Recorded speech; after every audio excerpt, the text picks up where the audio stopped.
be a bigger discussion at the right point. Europe, part of what Europe is focused on as members of the European Union is a so-called ever closer union. We're looking for a closer partnership with that union.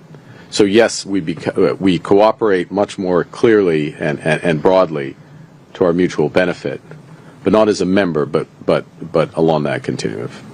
That starts to answer. I don't think that's a final answer to your question, but it's an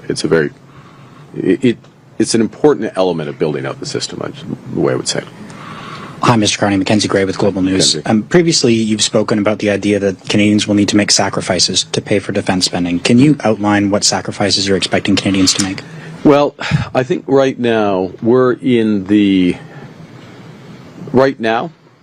the people who've been making sacrifices have been the men and women of the Canadian Armed Forces because they have not been paid to reflect what we are asking them to do.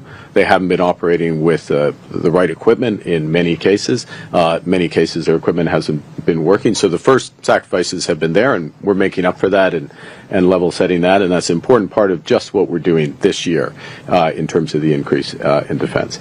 The second thing I'd say is that the way we're looking at this, and you'll hear more about this in the coming months, that the investments we're making in defense and security, broader security, given the new threats that Canada faces, I think those, we're not at a trade-off. We're not at sacrifices in order to do those. These will be net additive. In other words, more of this will happen in Canada.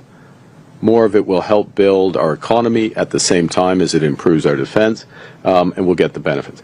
The question is, as we move towards later in this decade, and depending on how the threat environment evolves globally, if we are moving to the higher and higher levels of defense spending because that's necessary, then we will have to make considerations about what less the federal government can do in certain cases and how we're going to pay for it.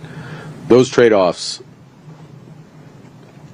I'm going to give you false precision around this, but those trade-offs happen towards the end of the decade into the next decade, and we will be much, much better informed. And if I can go back to Steve Chase's question, the social license element of that, there's going to be a very clear and open conversation about that based on facts and based on what Canadians want. So in terms of the spending on the 3.5%, it seems as though you're saying that Canadians should not expect that there's going to be a substantial increase in defense spending.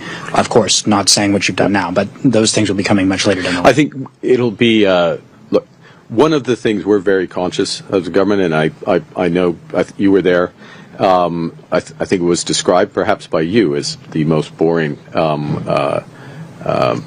and I know there's competition for that, but the most boring campaign release during the campaign, when we spent a day on defense procurement and how we were going to restructure defense procurement.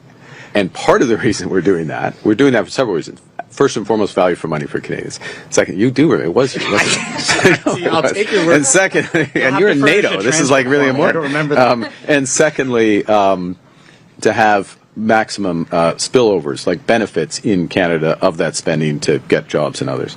But thirdly, this issue about how quickly we move up, because one of the things, it's in anything, it's not just in defense, if you all of a sudden start spending a lot more money in one area, you can end up spending a lot more money on rising prices and choke points. That's part of the reason why we're cooperating more closely with the Europeans. Part of the reason why we continue cooperation with the U.S. in the right areas.